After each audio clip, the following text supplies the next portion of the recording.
Happy Monday, everybody. Today we are going to talk about two different ways to write unit rates. So please get out your notebook, write your title and your date. If at any point during the video you need to pause so you can write something down, or pause to watch a video, or pause so you can solve, please do so. And then unpause and continue on with me. So our word today is a word we've already heard of, unit rate.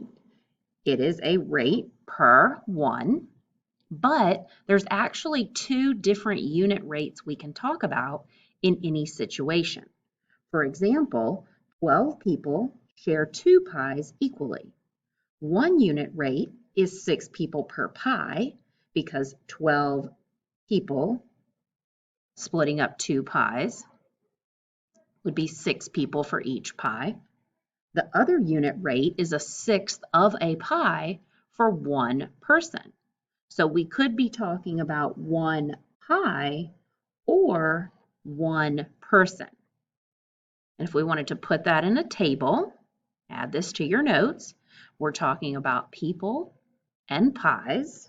So those would be our two. And the information they gave us are 12 people and 2 pies.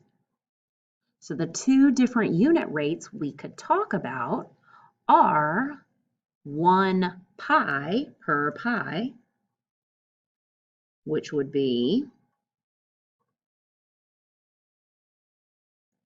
6 people for 1 pie, or the other unit rate we could talk about is per person, for 1 person. So to get from 6 to 1, divided by 6, divided by 6, 1 divided by 6 is 1 divided by 6, or 1/6. So the two unit rates we could come up with for this situation are 6 people for 1 pie, because the unit rate's per 1, or 1 person gets a sixth of a pie. So let's see if we can do this with some other situations. If you're following along in Canvas, you'll have to scroll to the next slide, which is activity 1, and you'll see a video. So you need to pause this video and watch the video in Canvas. Once you've watched the video, you'll click Take the Canvas quiz and answer these questions. Once you've answered these questions, then you can press play on this video and double check how to solve them. So it says Priya, Han, Lynn, and Diego are all on a camping trip with their families. The first morning, Priya and Han make oatmeal for the group. The instructions for a large batch say bring 15 cups of water to a boil and then add 6 cups of oats. Priya says that the ratio of cups of oats to cups of water is 6 to 15. So oats to water is 6 to 15. Just to write down my information so I can see it a little easier. That's 4/10 cups of oats per cup of water. 4/10 cups of oats per cup of water. Han says the ratio of water to oats is 15 to 6. Water to oats is 15 to 6. So I'm noticing that Priya says one way, Han says another. They're still meaning the same thing though. Oats is 6, water is 15. Oats is 6, water is 15. That's 2½ cups of water per cup of oats. 2½ cups of water per cup of oats. So now these don't look the same. So let's see who's correct and see if we can explain why. And they tell us if we get stuck, consider using a table. You know I use a table for everything. So it definitely helps me because I can see once I have it all set up in a table that the ratio or the recipe tells me 15 cups of water for 6 cups of oats. 15 water, 6 oats. And Priya did a unit rate for 1 water, while Han did a unit rate for 1 cup of oats, 1 cup of oats. So let's see if we can fill in our table. Well, here we did a 15th the amount of water, so we'll need a 15th the amount of oats. 6 divided by 15, or 6 over 15 as a fraction, can be simplified to 2/5. So 2/5 a cup of oats. And then we want to get down to 1 cup of oats. I can do this multiple ways. I know if I multiply 2 over 5 by 5 over 2, that'll give me 1. Or I could go from 6 cups of oats down to 1 by dividing by 6. Either way we want to do it. I think this way makes more sense to me. So I'm going to go from 6 cups of oats down to 1 cup of oats. 6 divided by 6 is 1. So 15 divided by 6 is 15 over 6, which again can be simplified to 5 halves, or 2.5. So who is correct? Priya saying that we have 4/10 cups of oats. We know 4/10 and 2/5 are the same thing. 4/10 is equal to 2/5, simplified by 2. So she's right. And then Han says 2.5 waters for 1 oat. 2.5 waters for 1 oat. So who is correct? They are both correct.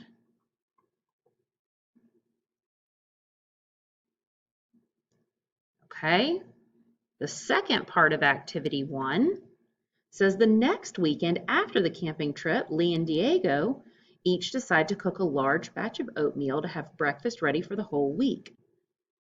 When we type our answers in, you're just going to type the number for your answer. So it says Lynn decides to cook 5 cups of oats. How much water? Diego boils 10 cups of water. How many oats? So we're still talking about the water and the oats that they had earlier. I'm going to rewrite it so it's not as messy, but it's still water to oats, and it's the same recipe, so it's still 15 cups of water goes with 6 cups of oats. For Lynn, we're talking about 5 cups of oats, and for Diego, we're talking about 10 cups of water. So we might want to use our unit rates up here to help us fill this in. So how can we get 5 cups of oats? We know when we have 1 cup of oats, it's this much. So to have 5 cups of oats, maybe this isn't going to be as organized as I thought. We have 1 cup of oats, and we want 5 cups of oats. That's 5 times the amount of oats. So we need 5 times the amount of water.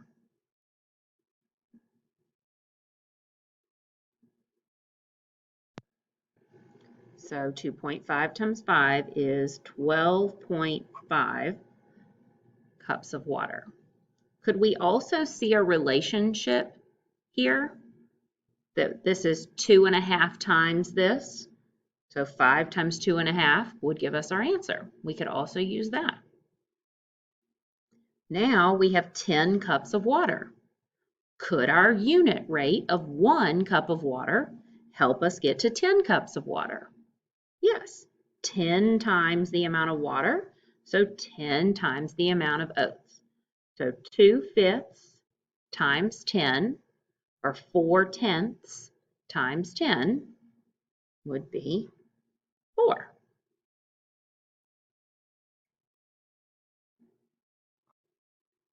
So put your answers in and submit so you can get credit for your work today. And then scroll down and click next to activity 2. Activity 2 says choose 2 of the 3 questions below to answer and explain how you arrived at your answer. A cheesecake recipe says mix 12 ounces of cream cheese with 15 ounces of sugar. How many ounces of cream cheese are there for every ounce of sugar? For every ounce, that means for one. And how many ounces of sugar is that for every ounce of cream cheese, or 1 ounce of cream cheese? So we're going to set up the same table that we just did with our water and oats, but now it's cream, cheese, and sugar. So cream, cheese, and sugar. They tell us it's 12 ounces of cream cheese for 15 ounces of sugar.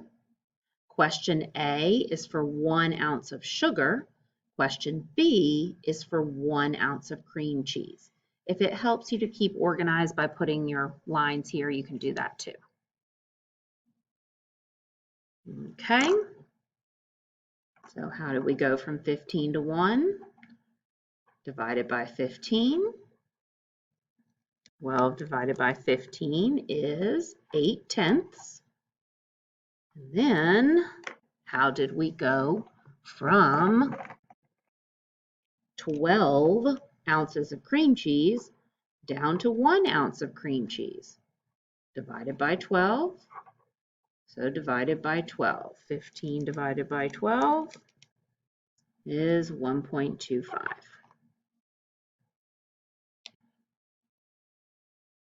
So that's your answer for A and B.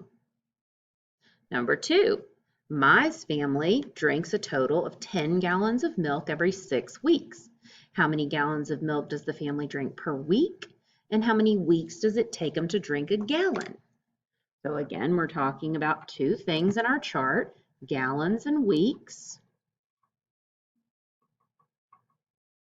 So 10 gallons, 6 weeks. They're asking us per 1 week and then per 1 gallon. So to get from 6 weeks to 1 week, divide by 6.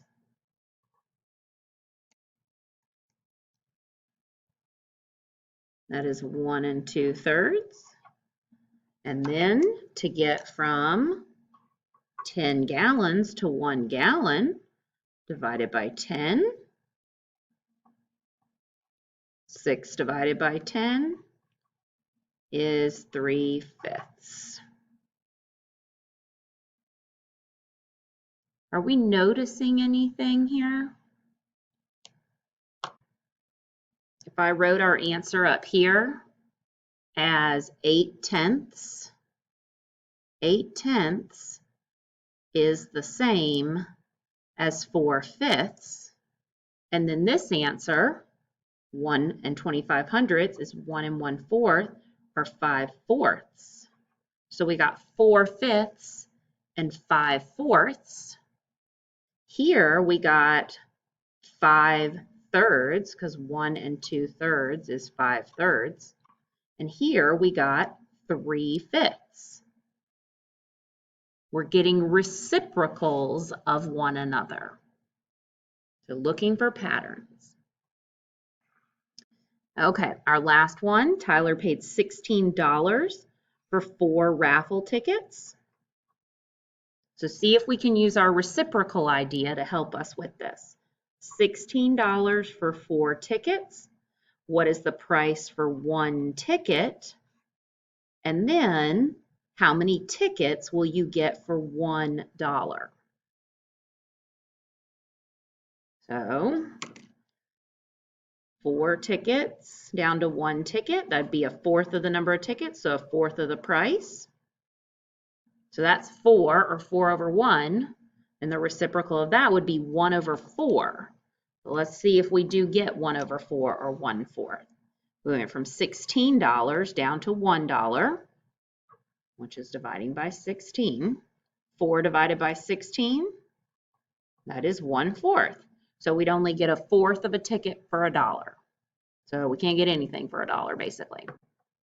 Okay, so please go now and do your practice and your cool down. Both should have answers so you can self-check. Have a wonderful day.